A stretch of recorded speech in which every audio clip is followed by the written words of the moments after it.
Espace Santé.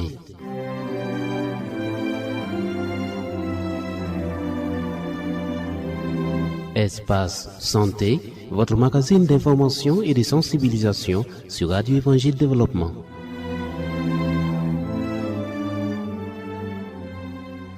Mesdames et messieurs, auditeurs et auditrices des ondes de Radio Évangile Développement, bonjour à tous et à toutes et merci d'être nombreux à suivre cette émission Espace Santé. Comme vous le savez, chaque mardi à partir de 10h, on se retrouve avec les acteurs de la santé pour échanger sur des questions liées à notre santé. Alors Dieu nous fait grâce. Aujourd'hui, nous nous retrouvons encore pour échanger sur certaines pathologies de la santé. Nous avons donc deux invités dans notre studio. Avant donc de vous dévoiler notre thématique, je vais leur demander de se présenter à nos auditeurs. Alors moi je suis Dr Itengre Ouedraogo, je suis chirurgien réparateur de la fistule obstétricale et président de l'association Renaissance Arena. D'accord. Merci pour votre présentation. On passe au suivant. Moi c'est Saoura Marcel, je suis attaché de santé en chirurgie. J'accompagne le docteur Ouedraogo Itengre et nous sommes tous membres de l'association Renaissance. Alors merci en tout cas d'avoir dégagé du temps pour venir nous permettre de comprendre certaines questions liées à notre santé. Comme je le disais, ce matin, notre échange va porter sur la fistule obstétricale. Alors vous êtes chirurgien. Est-ce que vous pouvez nous dire ce que c'est qu'une fistule obstétricale, Monsieur Ouedraogo? D'accord, j'ai dit, je vais commencer d'abord par peut-être un changement de concept. Je vais dire d'abord c'est fistule urogénitale qui consiste tout simplement en une communication de la filière urinaire avec les organes génitaux de la femme. Alors maintenant, quand nous appliquons ces concepts à la question liée à l'accouchement, nous l'appelons fistule obstétricale, qui est le sujet qui nous occupe aujourd'hui. D'accord. Donc, disons que c'est une lésion qui est liée véritablement à l'accouchement. C'est un traumatisme durant l'accouchement qui provoque une blessure et donc une communication entre la vessie et le vagin de la femme. Et souvent, il peut arriver qu'il y ait même une communication entre le rectum et le vagin. Donc, ça se manifeste généralement par les pertes constantes des urines ou même des selles à travers du vagin de la femme. D'accord. Merci pour cet éclairage. Alors, à présent, on sait que lorsqu'une maladie survient, elle est généralement liée à des causes. Monsieur Saoura, est-ce que vous pouvez nous permettre de prendre connaissance des causes de la fistule obstétricale? Alors, les causes, c'est lié essentiellement à la prise en charge en retard de la femme lors de l'accouchement. Il y a beaucoup de difficultés sur certaines femmes de pouvoir se faire prendre en charge rapidement. Oui. Voilà, lié à la distance, lié à l'accessibilité même des services de santé, pour se faire prendre en charge lors des accouchements. Alors que quand le travail d'accouchement commence, il faut coûte que coûte trouver une solution pour libérer la femme, que la femme accouche dans de bonnes conditions. Si cela n'est pas fait dans le temps, la tête de l'enfant la coince la vessie et ce tissu-là se nécrose par la suite et la fistule est née. Et le plus souvent, la femme peut perdre son enfant. 90% des cas, dans le travail très très prolongé, au-delà des 48 heures, là, il y a des conséquences, c'est la fistule. Ok. Monsieur Ouedraogo, vous voulez ajouter quelque chose à ce qu'il vient de dire? Oui, je pense que M. Saoura a expliqué essentiellement la cause comme vous avez demandé et qui est vraiment liée à ce arrêt prolongé du travail d'accouchement et qui est à l'origine de la nécrose et la production de la fistule. Ce que je peux ajouter, c'est à cette cause essentielle là, des facteurs contributifs. Voilà, et ces facteurs contributifs-là, il y a généralement des facteurs tels que, par exemple, les mariages très précoces qui prédisposent donc à ce que les filles n'aient pas un bassin vraiment mûr d'abord pour affronter les difficultés de l'accouchement.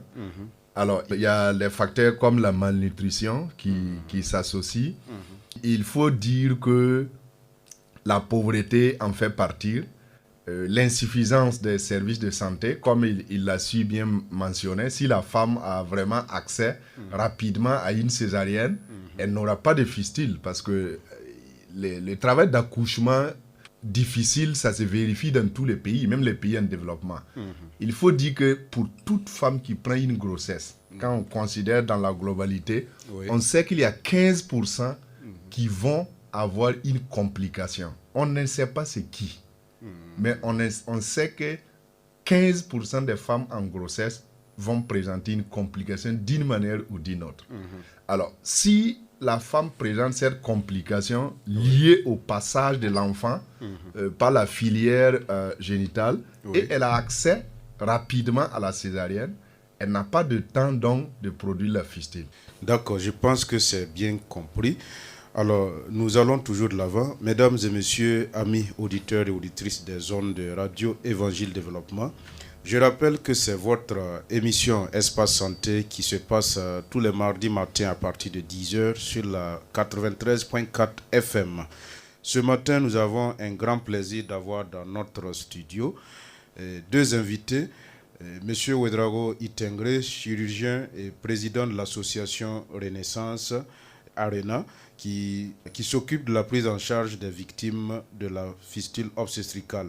Alors, on a comme deuxième invité M. Saoura Marcel, qui est attaché de santé en chirurgie, membre également de l'ARENA. Notre échange ce matin porte sur la fistule obstétricale. Alors, M. Ouedraogo, est-ce que vous pouvez nous décrire les symptômes de la fistule obstétricale? Alors, merci. Il faut dire d'abord que le symptôme le plus frappant en ce qui concerne la fistule obstétricale, c'est justement la perte constante des urines ou des selles, ou les deux, par le vagin de la femme. C'est le symptôme le plus frappant. Mais il faut dire pourtant que c'est la partie visible de l'iceberg, comme on a l'habitude de dire. Parce que quand on prend globalement la question de la fistule obstétricale, il y a bien plus que ça. Elle affecte tout l'organisme de la femme. Et quand vous les regardez attentivement, la majorité de ces femmes-là, on peut trouver des troubles au niveau de la fonction rénale. On trouve des lésions au niveau de l'os même pelvien. C'est jusqu'à environ 30% des cas quand on fait des radiographies. On trouve des lésions du tissu de la filière génitale qui peuvent même aller jusqu'à détruire le col de l'utérus.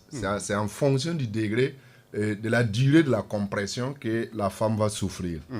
Alors, il y a une manifestation particulière qui est, par exemple, la compression du nerf même au niveau des vertèbres lombaires L4, L5, qui peut produire une compression du nerf, et donc ça produit ce qu'on appelle le pied tombant ou le stépage. Et quand cette compression se produit, en fonction du degré de la compression, c'est très dangereux parce que vous pouvez m'arriver à fermer la fistule, mais vous avez déjà un trouble du système nerveux qui ne vous permet plus d'avoir une continence pour la femme. Donc, voilà un peu des manifestations qui s'accompagnent. Il faut dire que sur le plan même de la procréation, la femme peut arriver à développer une infertilité. Parce qu'il y a tout un système complexe qui combine la douleur même du travail d'accouchement associé au traumatisme de la perte de l'enfant. Monsieur Saoura disait tantôt que chez environ 90% des femmes, le bébé est mort. Tout à fait. Donc, ça produit un traumatisme. Et cette femme s'élève. Elle trouve qu'elle verse constamment l'urine. Ça ne fait qu'augmenter son traumatisme.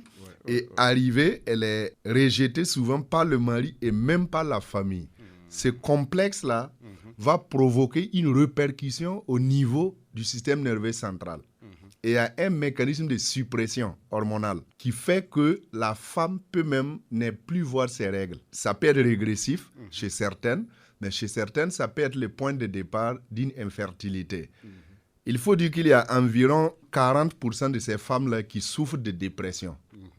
Parce qu'il y a l'isolement, il y a la honte, il y a les rejets. Tout cela conduit à des troubles mentaux, notamment la dépression, et même à des idées suicides chez plusieurs de ces femmes-là.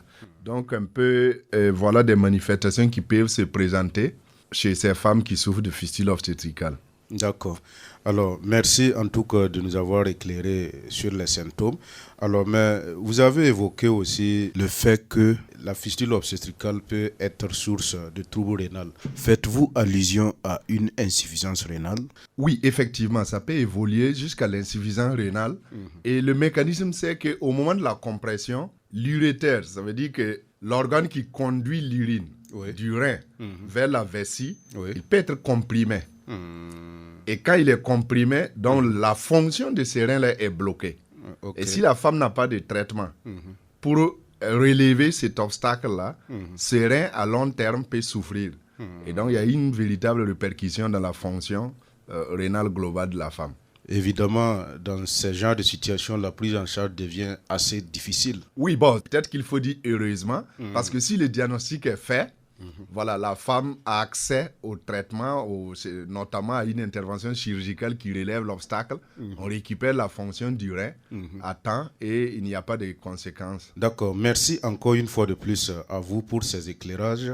Alors, Monsieur Saoura Marcel, est-ce que vous pouvez nous en dire quelque chose sur le traitement? C'est que très souvent, lorsqu'une maladie intervient, naturellement, il faut envisager un traitement pour espérer la guérison.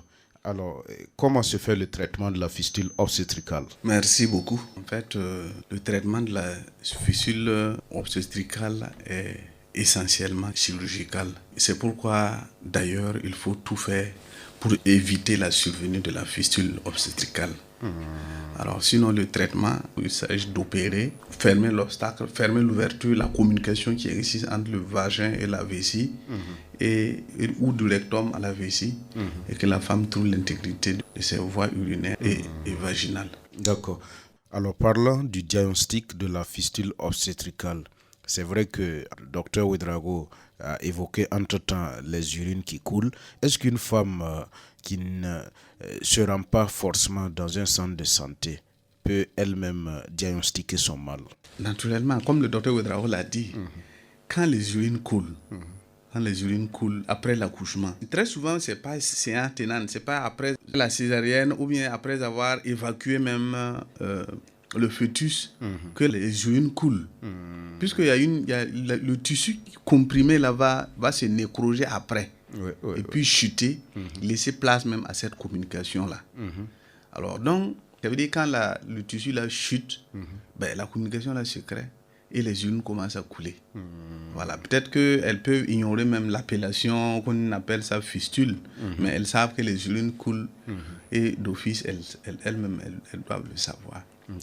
Voilà. Et comme c'est une maladie très souvent honteuse, beaucoup de femmes, nous sommes conscients que beaucoup de femmes traînent des fistules et ne le disent pas aux gens. Et ne se signalent même pas. Mais comment s'explique cela? C'est vrai qu'il y a la honte, mais comment on peut être malade et puis on a honte d'aller vers les personnes habilitées pour en tout cas avoir un accompagnement? C'est triste, mais c'est un constat. On trouve des femmes, même dans les familles, des femmes, ils ne veulent pas se signaler. Par prendre de représailles, justement. Parce que souvent, si tu signales que tes urines coulent, d'abord même les gens te fuient. Vous voyez, on a tellement de témoignages de certaines femmes qui, vraiment même, c'est vraiment déplorable.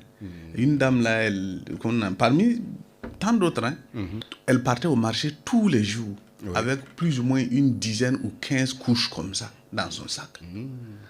Quand elle sent que ça commence à se mouiller, elle court vers les toilettes pour aller se changer, et puis revenir s'asseoir pour vendre ses légumes. Vous voyez, mais ça fait honte.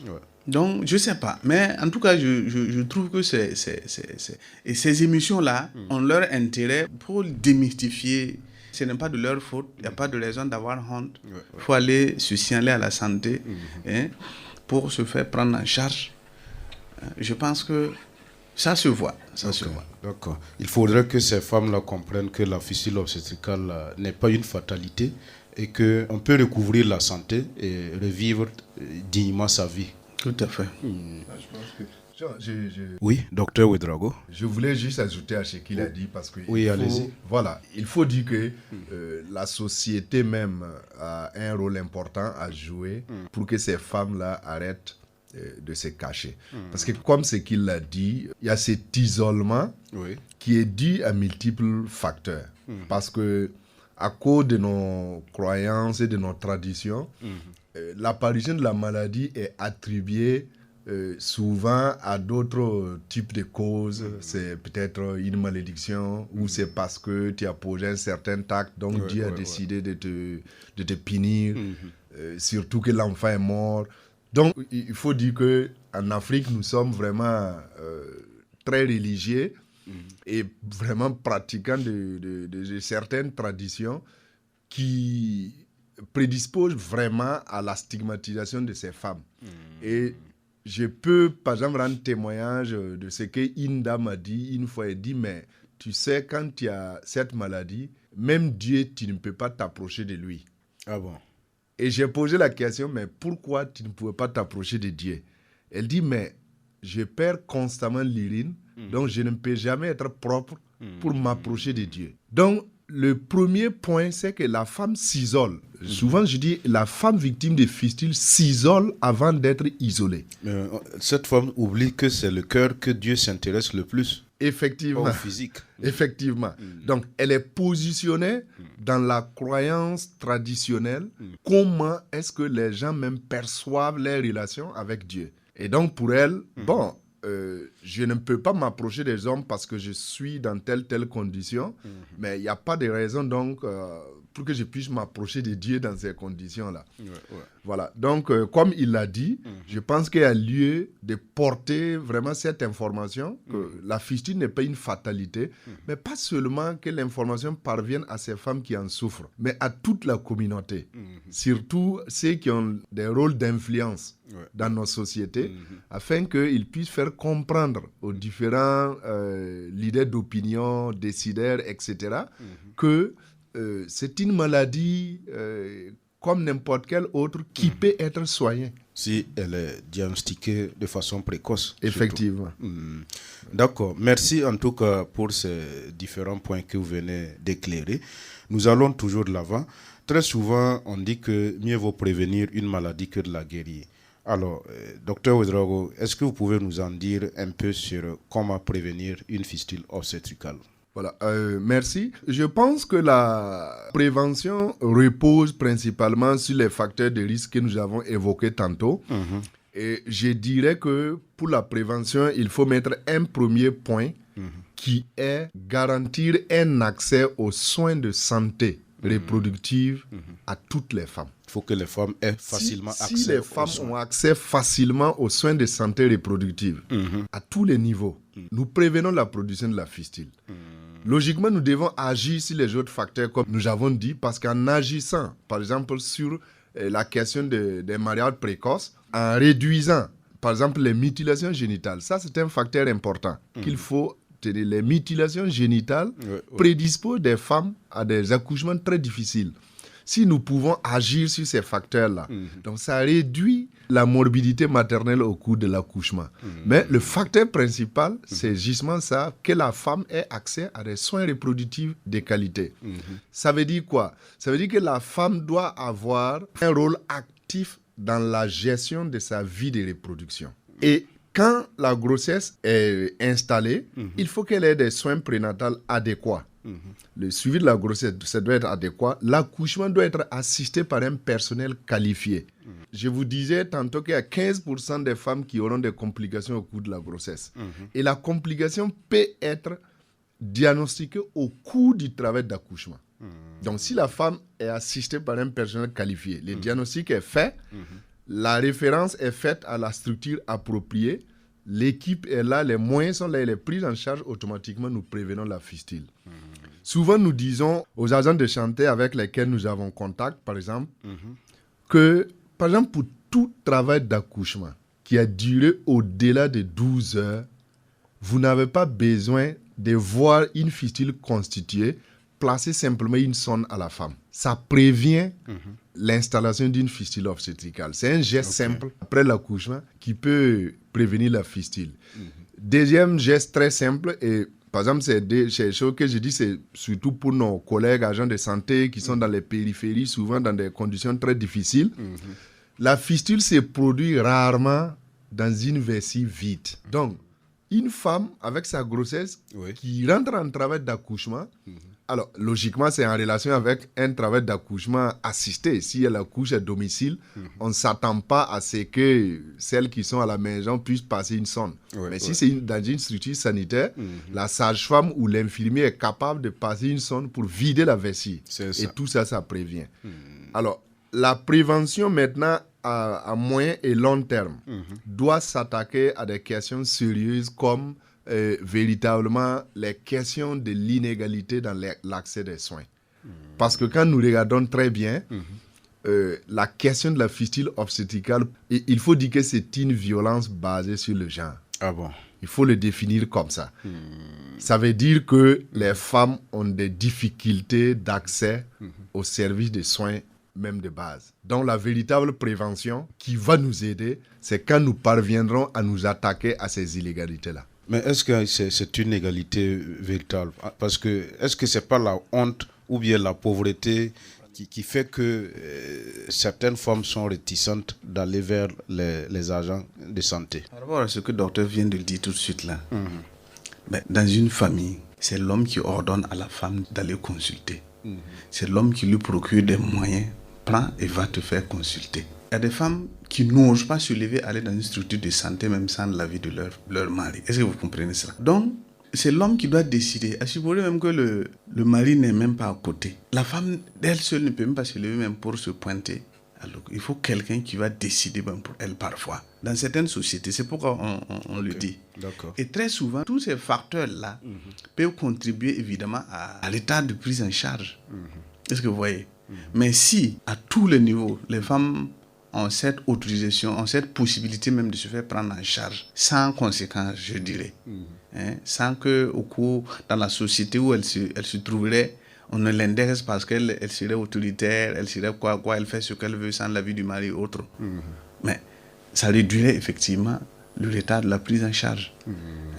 Mais il faut noter aussi qu'avant tout, c'est sa santé. Même si son mari n'est pas là, on peut informer son mari à distance et puis aller vers les structures habilitées pour se faire prendre en charge.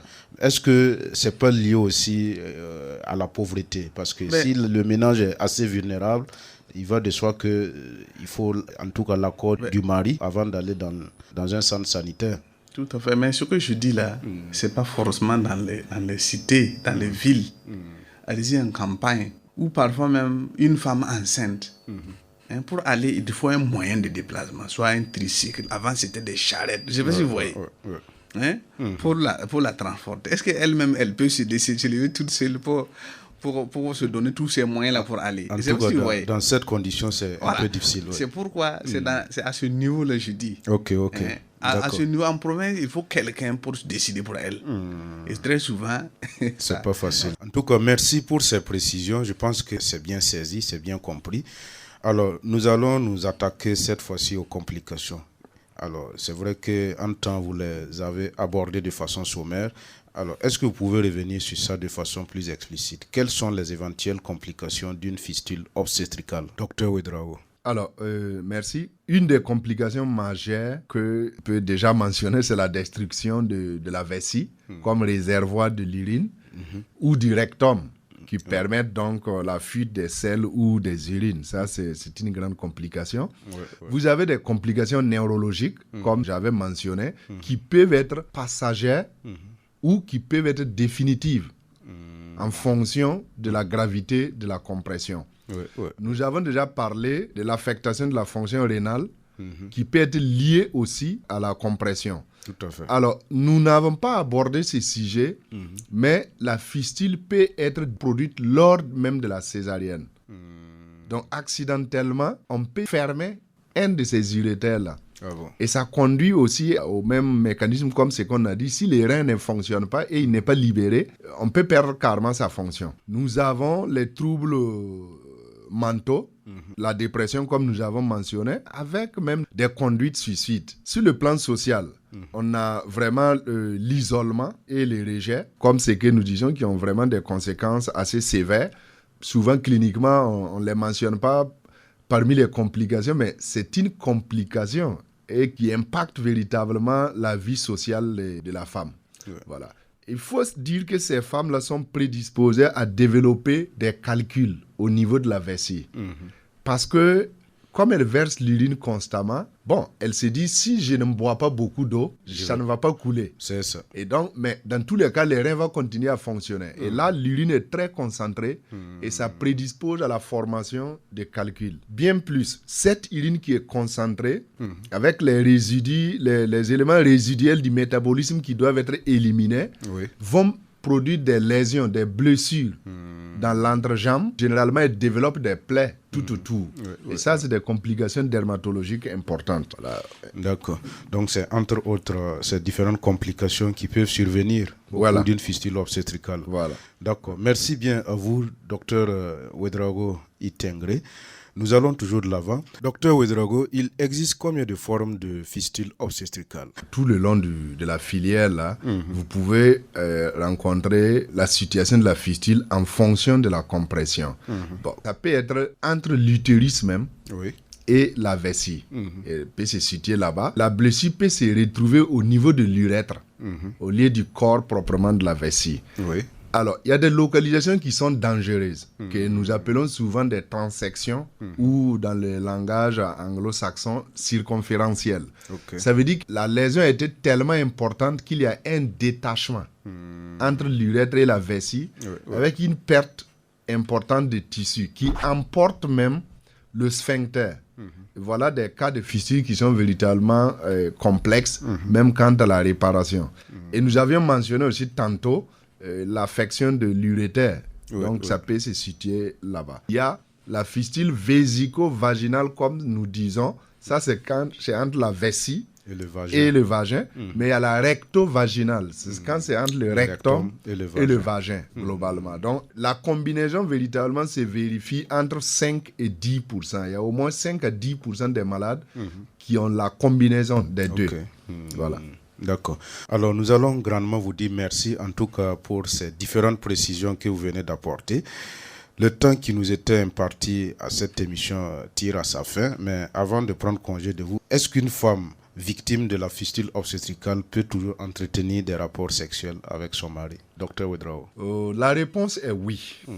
Oui, nous disons oui, parce que si c'est vrai qu'il y a des exceptions, surtout quand il y a des lésions véritablement complexes, comme je disais tantôt, avec une destruction importante de la filière génitale, quand on reconstruit, la capacité vaginale est réduite. Mais ça, c'est des exceptions. Voilà. Autrement, une femme victime de fistule obstétricale peut être réparée, mener sa vie sexuelle normale et même parvenir à la reproduction. Parce que justement, en traitant la femme victime de fistule obstétricale, nous avons ces facteurs-là en vue. Premièrement, c'est restaurer l'intégrité de la filière urinaire.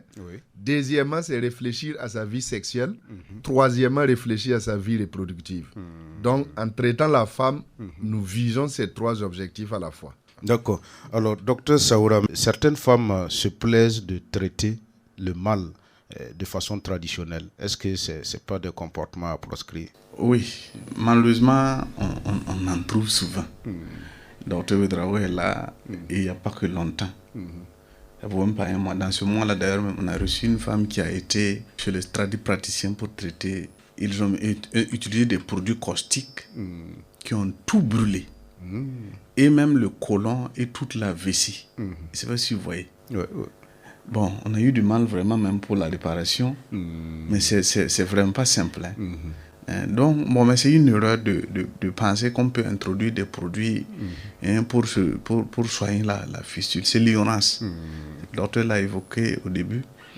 L'ignorance, là, c'est un facteur même qui limite beaucoup de choses dans la prise en charge même de la santé même de certains de la population.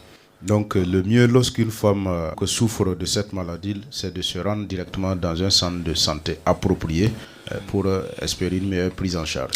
Et effectivement. Et d'ailleurs, l'association Renaissance avec l'appui de ses partenaires, prennent en charge gratuitement la fistule obstétricale. C'est gratuitement. Ok. Voilà, tu ne paies pas de frais. Si tu viens dans le centre de naissance, et l'hospitalisation et la prise en charge chirurgicale c'est gratuit. Est totalement gratuite. Ok. Voilà. Alors, quel est votre mot de fin? Avant que le docteur Ouedraogo vienne terminer, moi, en tout cas, nous ne pouvons que remercier la radio R.E.D. qui nous donne l'opportunité de nous exprimer par rapport à la fistule obstétricale et que nous ne pouvons que bénir la radio et prier que les partenaires puissent aussi vous appuyer pour que cette chaîne qui véhicule l'évangile et donne aussi la possibilité aux gens de communiquer par rapport à la santé pour éclairer la population puisse se perpétuer. Amen. Que le Seigneur vous bénisse. Amen. Merci également à vous d'être passé. Alors, nous terminons avec le docteur Itengre Ouedraogo. Je vais rejoindre mon collègue pour dire merci à RRD. Je pense que c'est une très bonne chose. Je pense que depuis que nous avons commencé nos activités, c'est la première fois que nous avons une émission radio. En tout cas, donc pour nous, c'est vraiment un privilège de pouvoir partager cette information-là à travers vos ondes. Nous reconnaissons l'importance véritablement de cette radio pour la vie des Burkinabés. Okay. Alors, donc, nous sommes reconnaissants pour ça et nous allons saisir l'opportunité pour vraiment vous demander de continuer à relayer cette information parce que nous ne l'avons pas dit durant nos interventions, mais actuellement au Burkina Faso, nous estimons environ 16 000 cas existants de fistule obstétricale. Ah bon, 16 000 cas. Voilà. Et les estimations en ce qui concerne les incidences, c'est environ 900 cas par an qui sont attendus. Alors, si la communauté internationale a pris comme engagement que d'ici 2030, qu'il n'y ait pas de femmes avec fistule obstétricale qui soient sans possibilité de traitement. Personnellement, je crois que même si ça semble une utopie, je crois que c'est possible. Nous avons toujours 7 ans devant nous. Et nous pensons qu'au Burkina Faso, nous avons les structures et l'expertise nécessaires pour prendre en charge ces femmes-là. Il suffit que l'information passe, et non seulement pour les femmes, mais aussi aux leaders d'opinion qui vont aider à relayer. Voilà. Nous disons toujours que nous ne pouvons pas gagner la bataille contre la fistule obstétricale sans responsabiliser les communautés. Et nous pensons que R.E.D. peut vraiment nous aider à ça. Et nous sommes reconnaissants déjà de ce que vous allez faire en faveur des femmes qui souffrent de fistule obstétricale. D'accord. Il l'a dit tantôt, le centre médical de naissance est là, localisé à Balkoui. Nous recevons les femmes à tout moment. Elles ont accès aux soins totalement gratuits. Okay. Et donc, nous sommes prêts à les recevoir. Est-ce que vous pouvez laisser un contact pour celles qui désirent vous rencontrer dans les prochains jours par rapport à cette pathologie? Mon numéro personnel, c'est le 70 03 72 52. Et vous pouvez aussi appeler au centre médical de naissance, c'est le 51 01 21 21. D'accord. Alors, sur ce, nous allons grandement vous dire merci. Merci d'avoir, en tout cas, effectué le déplacement dans notre studio pour nous entretenir sur cette pathologie. Je pense que l'information ou la sensibilisation n'est pas tombée dans l'oreille d'un sourd. Ensemble, nous gagnerons certes le pari sur cette maladie de la fistule obstétricale. Nous souhaitons un prompt rétablissement à toutes celles qui en sont déjà victimes et que Dieu, en tout cas, les rétablisse dans leur physique. Voilà, mesdames et messieurs, c'est ici donc que s'achève l'émission Espace Santé. Je rappelle que nous étions avec deux invités aujourd'hui. Nous étions avec le docteur Ouedraogo Itengre, chirurgien et président de l'association Renaissance, une association qui intervient dans la prise en charge des femmes victimes de la fistule obstétricale. Il était accompagné de M. Saoura Marcel, attaché de santé en chirurgie et membre de l'ARENA, l'association Renaissance. Merci à vous tous qui avez dégagé du temps pour nous suivre.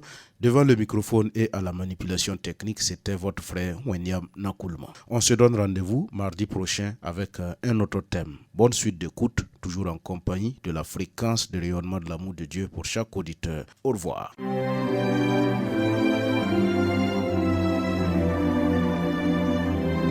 Vous venez d'écouter Espace Santé, votre magazine d'information et de sensibilisation sur Radio Évangile Développement. Au revoir et à la prochaine.